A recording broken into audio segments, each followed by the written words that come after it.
Frei Hans e eu voltamos há poucos dias de um retiro de sacerdotes e religiosas que Dom Dominique, o bispo da diocese de Conceição do Araguaia, no sul do Pará, pediu que a gente fizesse. Havíamos inaugurado essa fazenda lá na cidade de Redenção, no Pará, praticamente a 6ª Fazenda da Esperança desse estado. E no final, Dom Dominique perguntou ao Frei Hans se nós podíamos pregar esse retiro.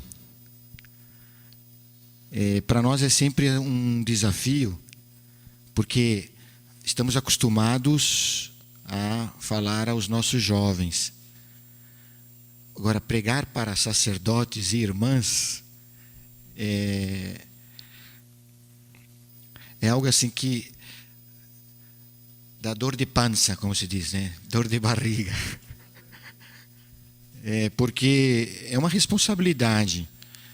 E já pela 4ª vez aceitamos um convite desse por amor ao bispo que acolheu a fazenda, e como aconteceu com vocês em cada uma das vossas fazendas, né?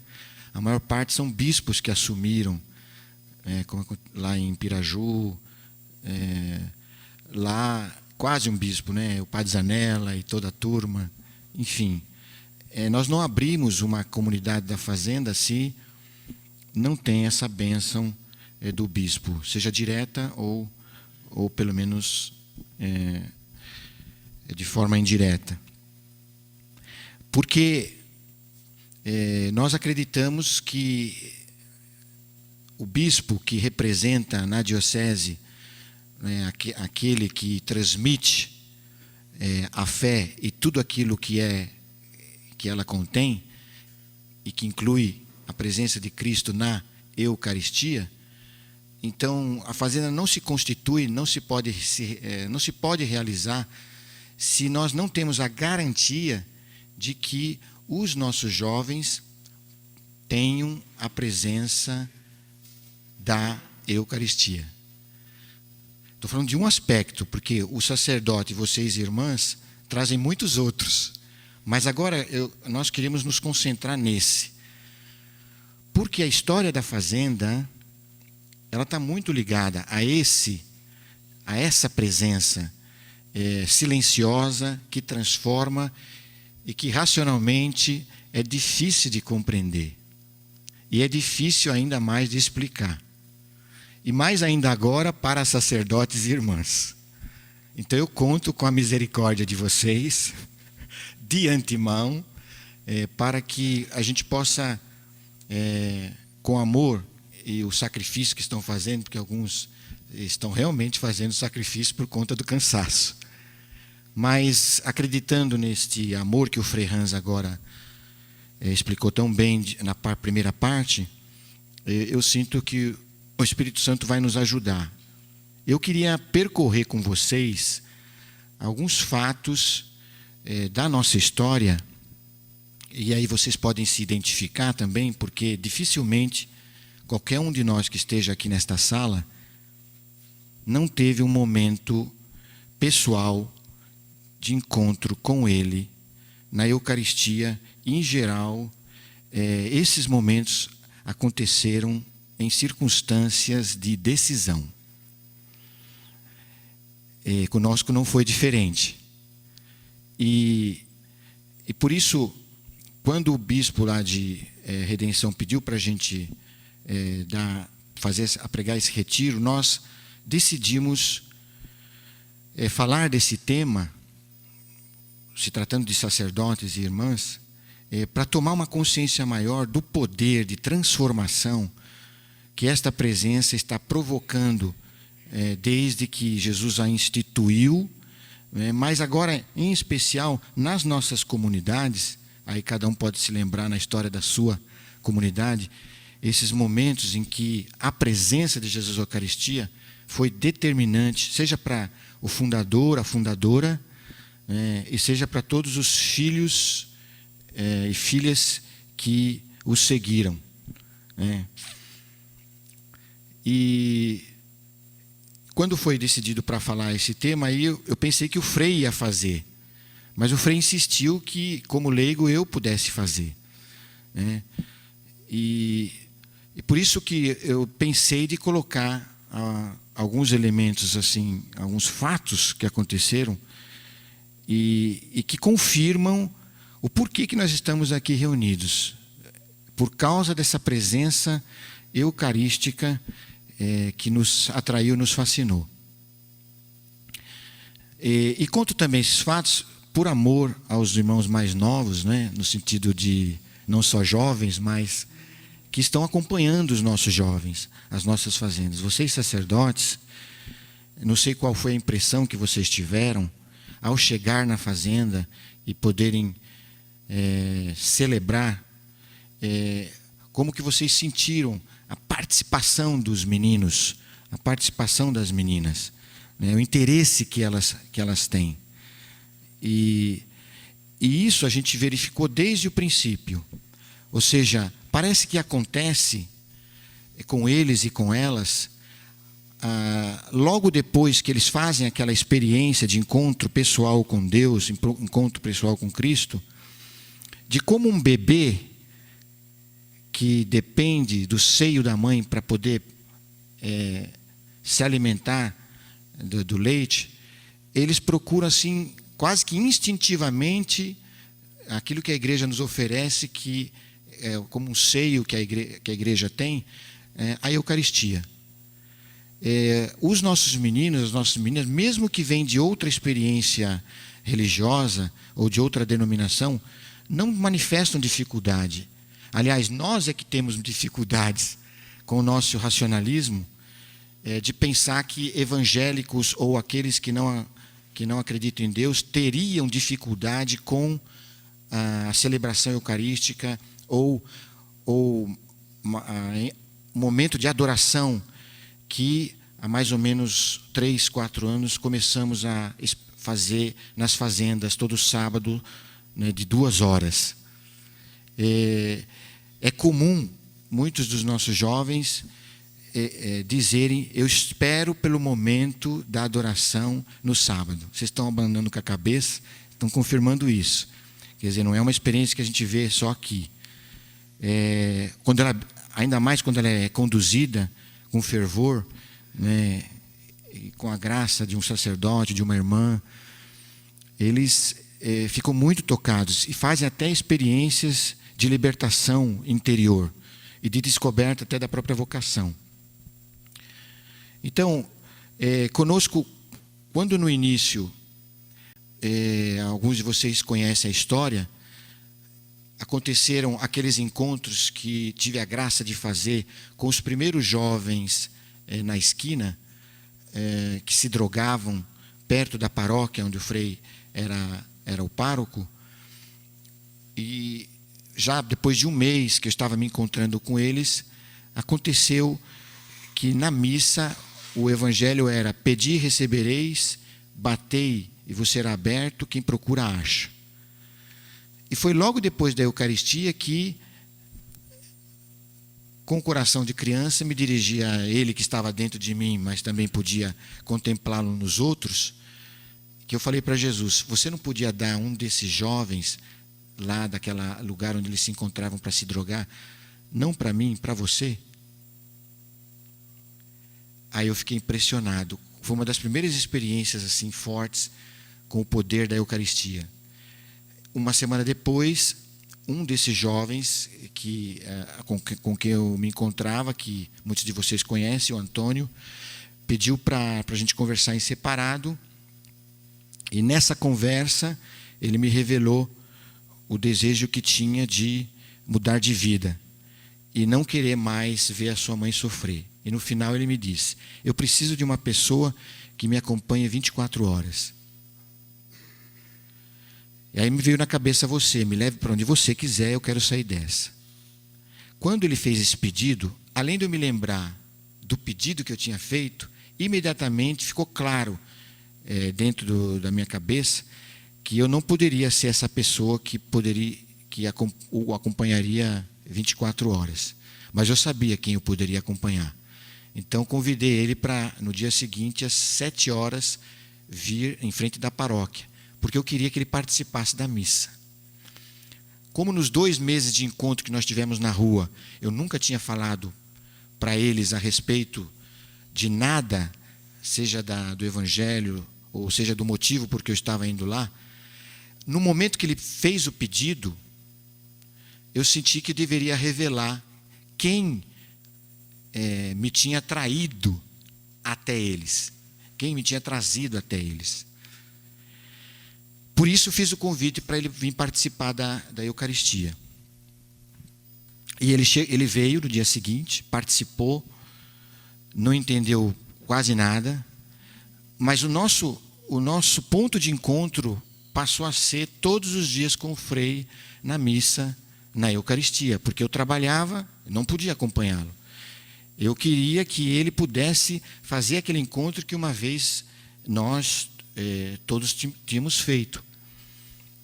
Ele também era um dos poucos do grupo que trabalhava. Então, deixamos de frequentar aquela esquina para nos encontrar todos os dias na Eucaristia. E na escuta da palavra, e logo depois que ele se preparou, e da comunhão, é que aconteceu a transformação do Antônio.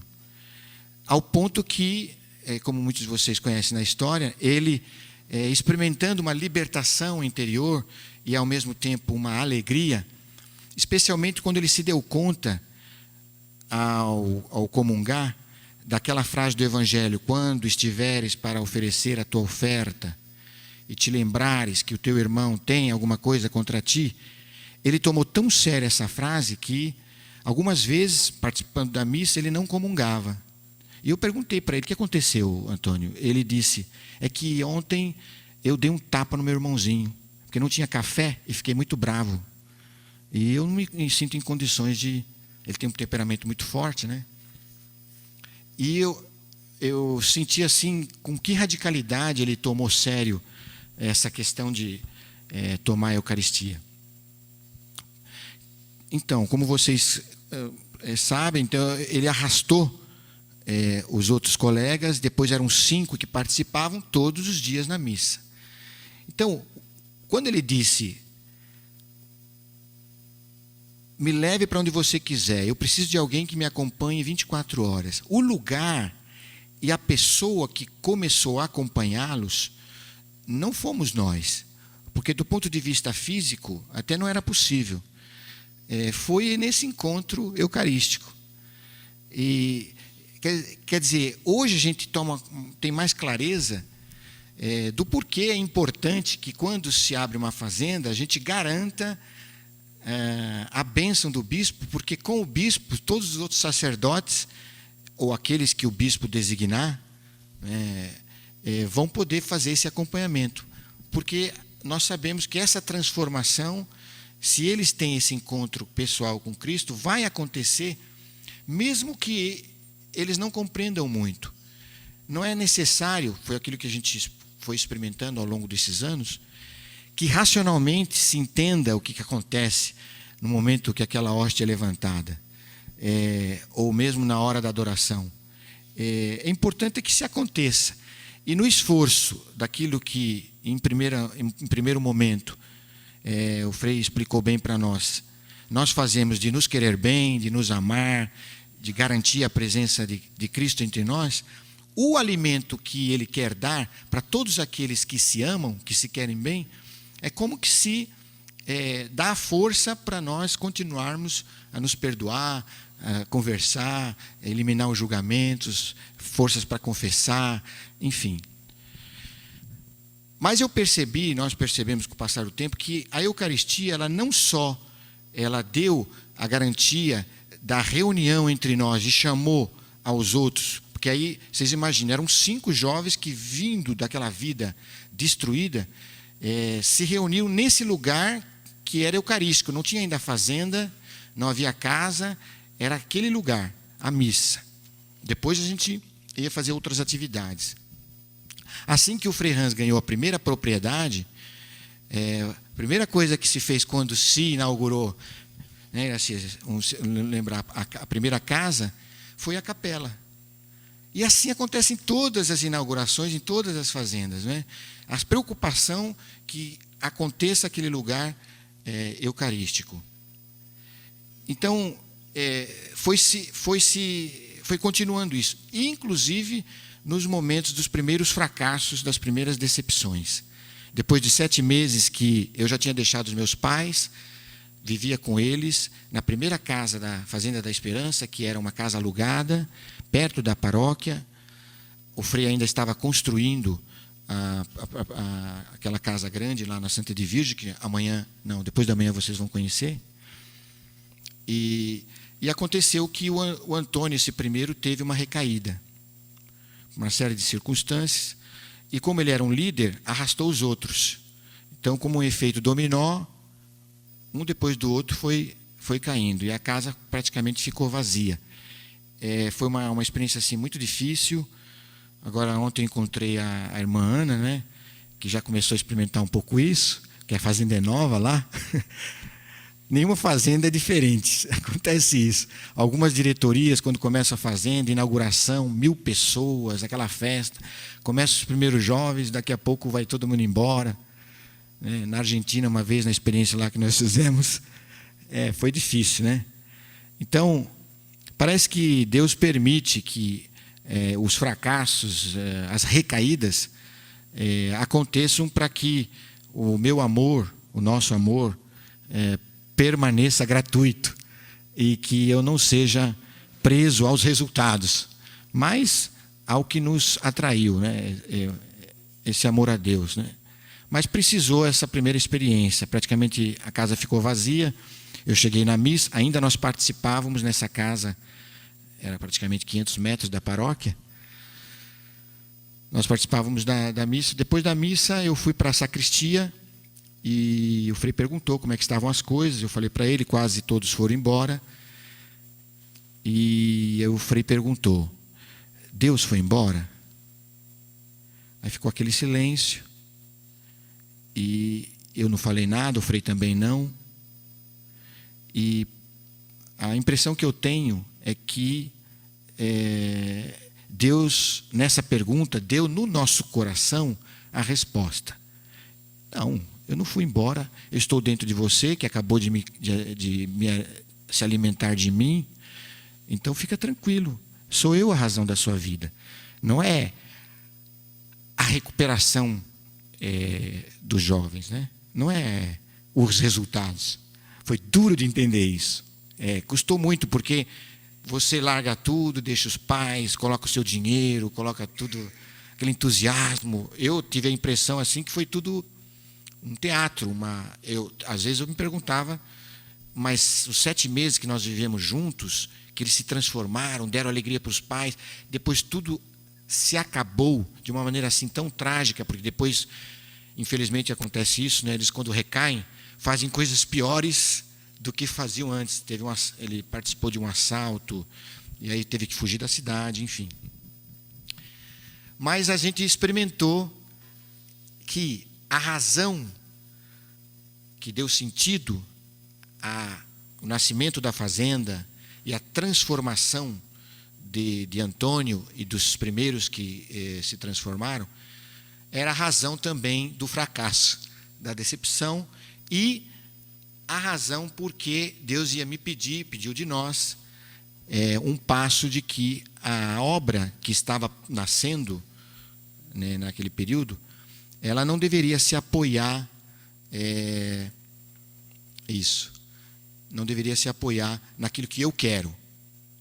Todos nós queremos, imagina, vocês como sacerdotes, irmãs, querem que os meninos fiquem, que cumpram o seu ano, recebam o diploma, que depois dão certo lá fora, que não recaem. Claro que nós queremos isso, o mundo quer isso. As famílias, quando depositam confiança em nós e entregam suas filhas, seus filhos nas nossas mãos, querem, lógico, terminar com aquele sofrimento terrível que nós, a maioria de nós, não sabemos o que significa.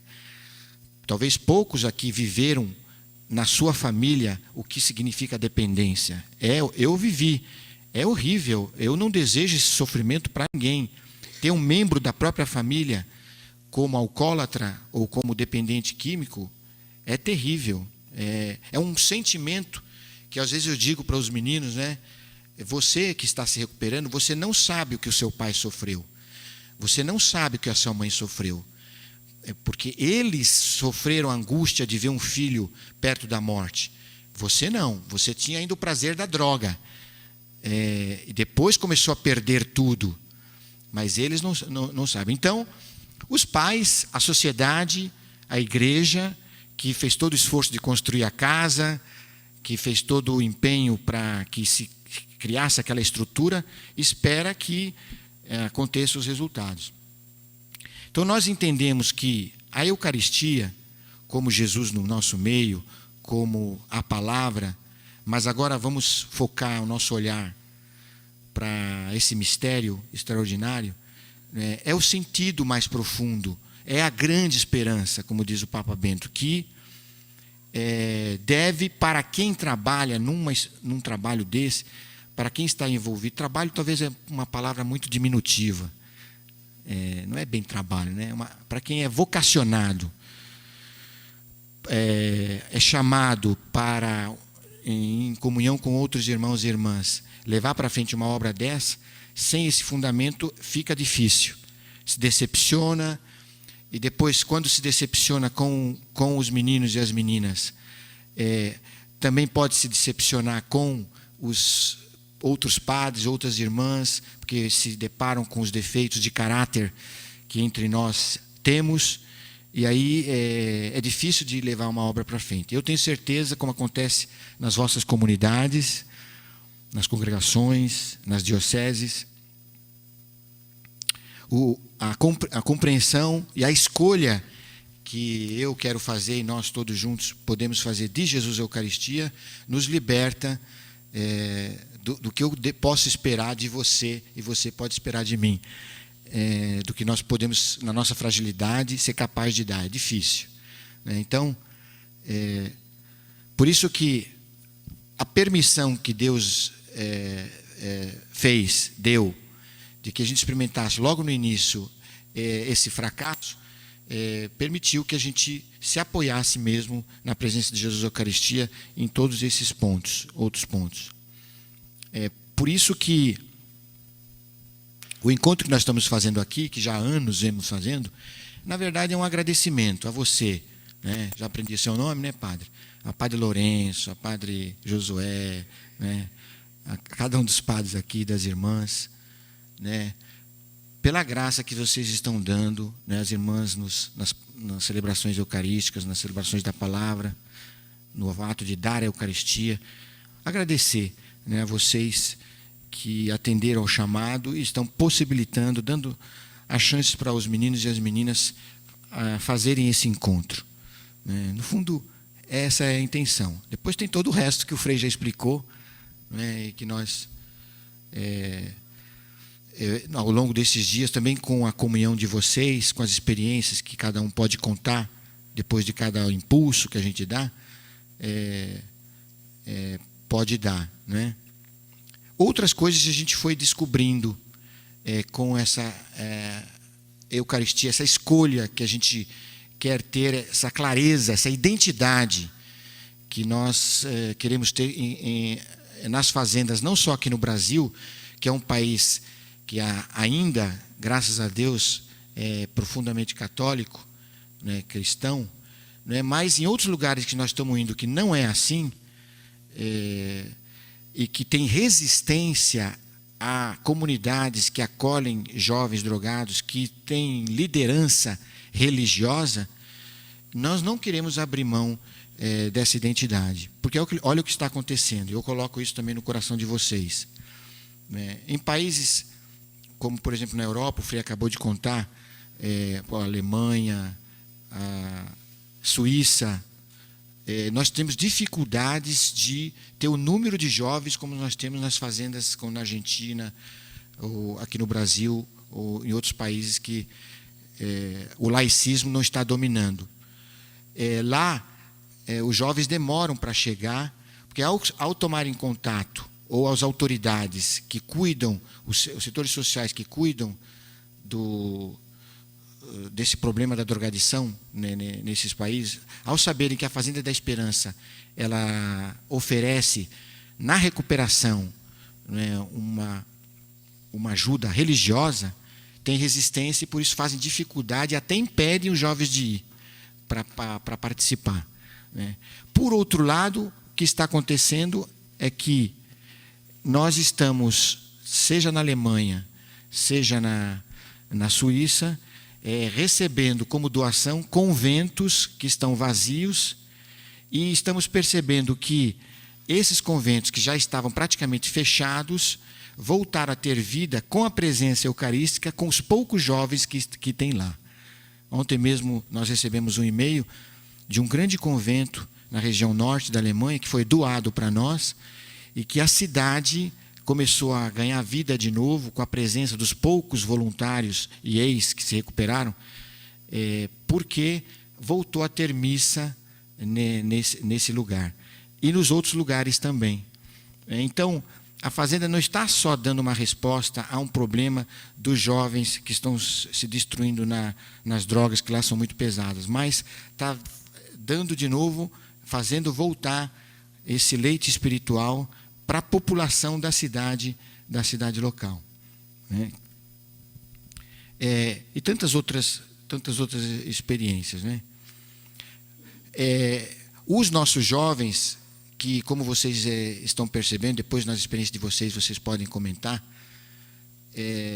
muitos deles assumem uma responsabilidade de uma nova fazenda apenas com 1 ano de recuperação.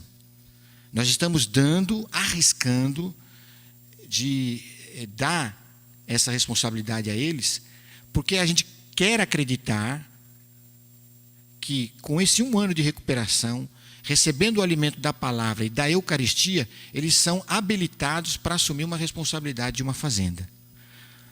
E isso quem nos garante é a experiência com a Eucaristia, né? E a formação que vocês estão junto conosco dando. Em alguns lugares, nem todas as irmãs e nem todos os padres compreendem isso, porque quando a gente abre uma nova fazenda, eles querem que a gente mande consagrados para lá. E a gente diz, já mandamos, padre, é o senhor. Não, você não entendeu, vocês têm que mandar pessoas já preparadas, formadas por vocês. Já temos, padre, é o senhor. Às vezes tem que explicar isso 3 vezes, para eles entenderem que quem se colocou à disposição de deixar pai, mãe e está liberado completamente para ficar 24 horas com os jovens, não foi o senhor, padre, porque o bispo não te libera, mesmo que o senhor queira. Não foi você, irmã, porque a sua provincial não te libera, mesmo que a senhora queira. Então, quem que vai ficar com esses jovens? São esses que você, a senhora, o senhor formaram. Eles se disponibilizam a ficar 24 horas com esses jovens. Então, o que nós podemos fazer? Com aquele pouco tempo que é permitido para nós, vocês formam eles. E o protagonismo está sendo dado para eles, nessa formação que se recebe através da Eucaristia e da palavra e de todos os instrumentos que nós temos na fazenda. Então, se para algum padre aqui, alguma irmã, não estava claro, hoje fica claro. Vocês são os formadores, as formadoras dos jovens, futuros missionários e consagrados da Fazenda da Esperança. Certo? Com aquelas 2 horas ou mais, não sei se tem algum padre aqui que ainda joga carta com os jovens, né? Tem alguns padres que depois vão jogar baralho, né? E ficam com os jovens, eles ficam felizes, né? Quando, além do momento de formação e tudo, ainda algumas irmãs, alguns padres ficam com eles em outros momentos que são de lazer ou de... Enfim, porque aos poucos estão descobrindo que aquela Eucaristia que ele dá é ele mesmo. E ele se torna alimentos para os jovens, mesmo quem tem condições, né? Até quando joga bola. Tem alguns padres que vai jogar bola com os meninos, né? Com as meninas, não sei como é que jogos que vocês fazem com elas, né? Lá. Então, como nós descobrimos que somos, como pessoa, alimento eucarístico para eles, não só naqueles momentos de formação, queremos ser essa presença eucarística em outros momentos, quando é possível. Quando vocês... a graça que nós tivemos durante esses anos, desde a primeira experiência, que a primeira congregação que foi das Irmãs de Sissem, nos deram, de criar comunidades dentro da fazenda, permitiu que essa Eucaristia que está lá no sacrário e é distribuída na missa, se transportasse através da presença de vocês, irmãs, e hoje das mais de 11 congregações que têm casas dentro da fazenda, né? Como é o caso da irmã Rosimeire, que já desde que se abriu a fazenda lá, vocês nunca abandonaram, apesar da tentação que tiveram, né, irmã? Porque muitas vezes a provincial nos mandava um e-mail ou dizia, né, nós estamos pensando, estamos com poucas vocações, não sei se vamos no próximo ano continuar na fazenda.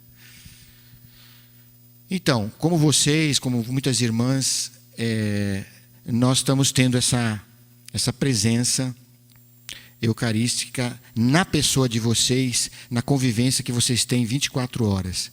Né? E alguns padres que estão fazendo experiência dentro da fazenda, estão se tornando essa presença eucarística. Eu queria não vos cansar e concluir com mais uma experiência e uma página que eu gostaria de ler para vocês, muito profunda, que esses últimos tempos tem nos ajudado muito.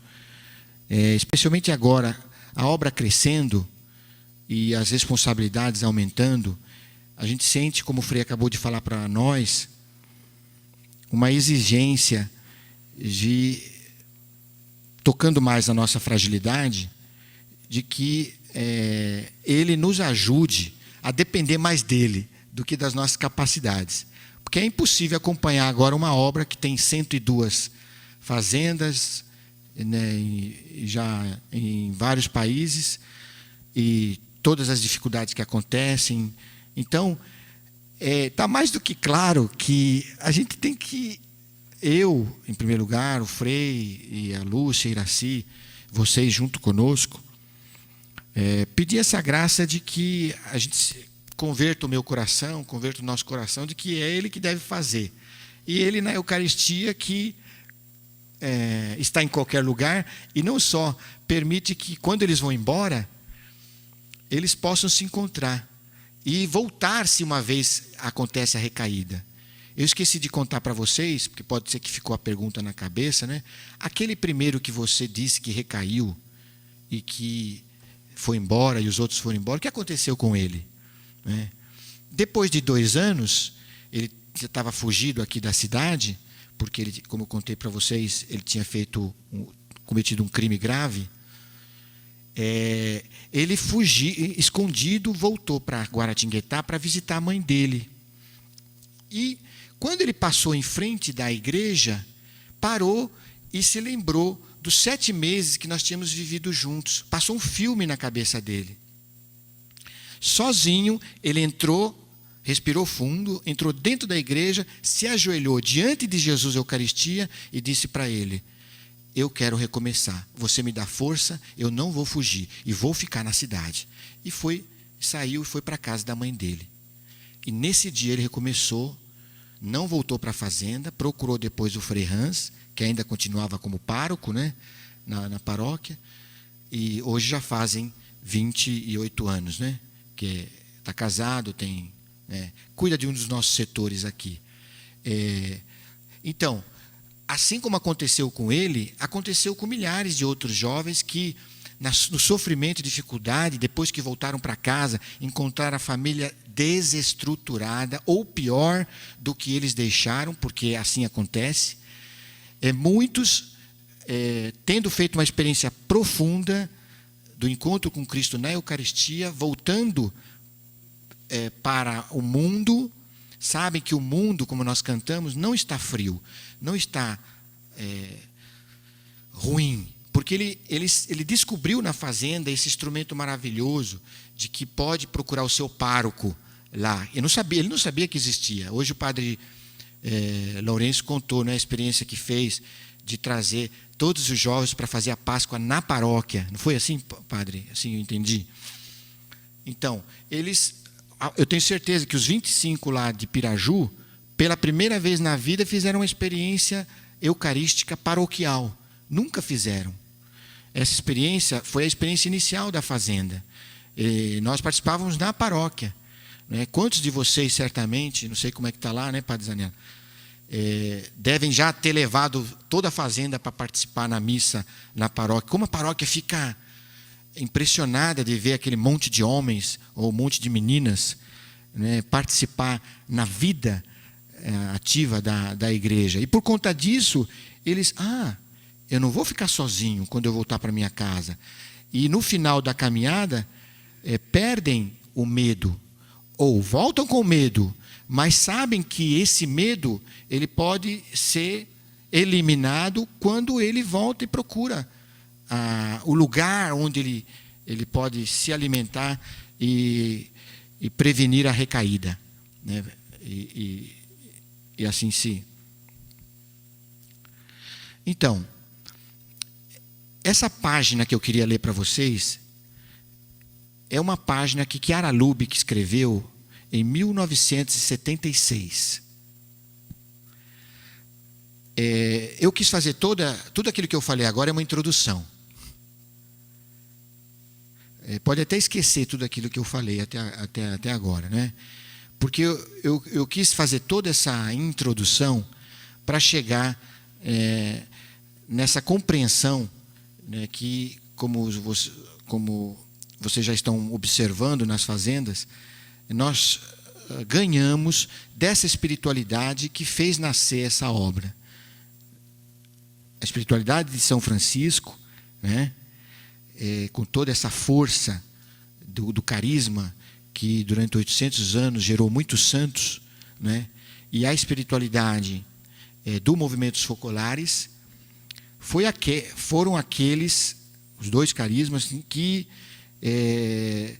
deram para nós a visão, a força, a ajuda para que a gente seja o que nós somos. Não acreditamos sempre que quando voltamos às nossas origens, as inspirações que fizeram esses fundadores, como São Francisco e Chiara Lubich, a gente sente que o alimento, aquele bolo que a gente prepara, os ingredientes desse bolo que a gente prepara e dão para os nossos jovens, ele se torna mais saboroso quando sempre voltamos às origens. Por isso que sempre vocês vão ver nós falarmos dessas duas pessoas, né? São Francisco e Chiara. E ela, quando escreveu, ela usou expressões muito fortes e que, quando ela quis passar essa compreensão que ela teve do que é a Eucaristia, da função, da tarefa da Eucaristia na nossa vida,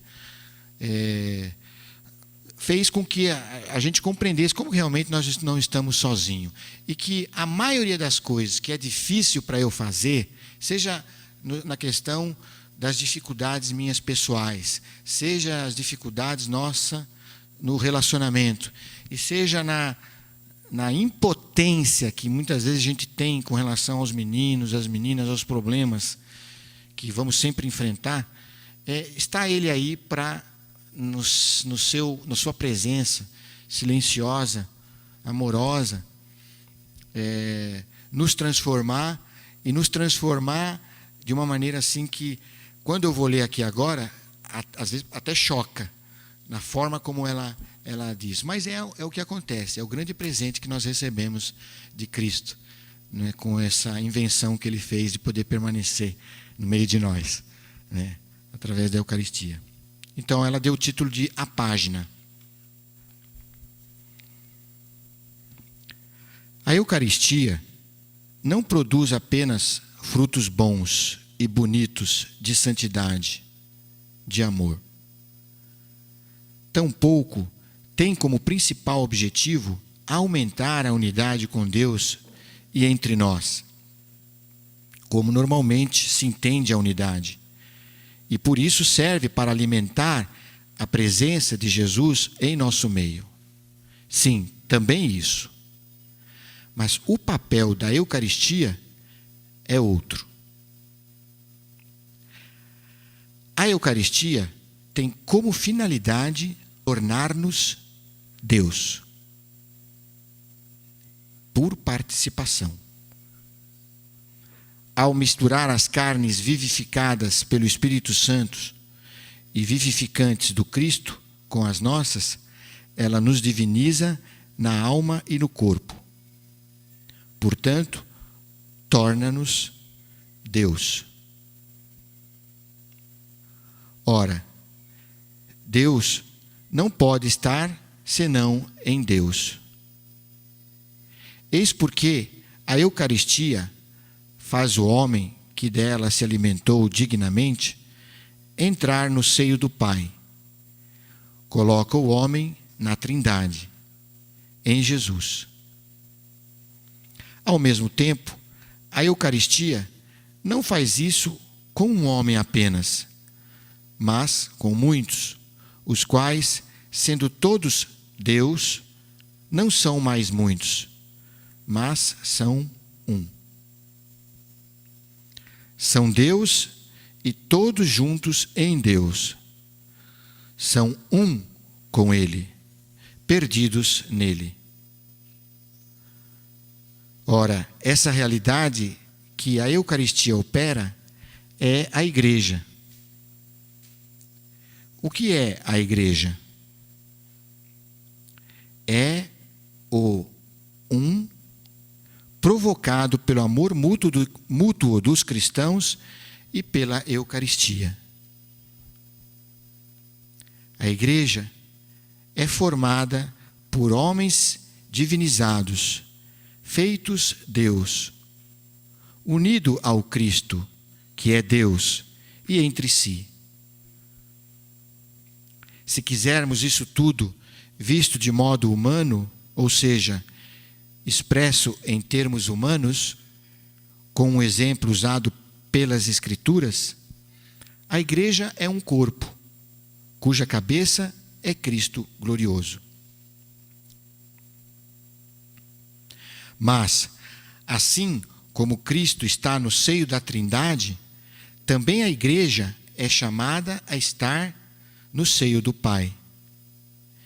E já está desde aqui na terra, nos membros nos quais a Eucaristia opera.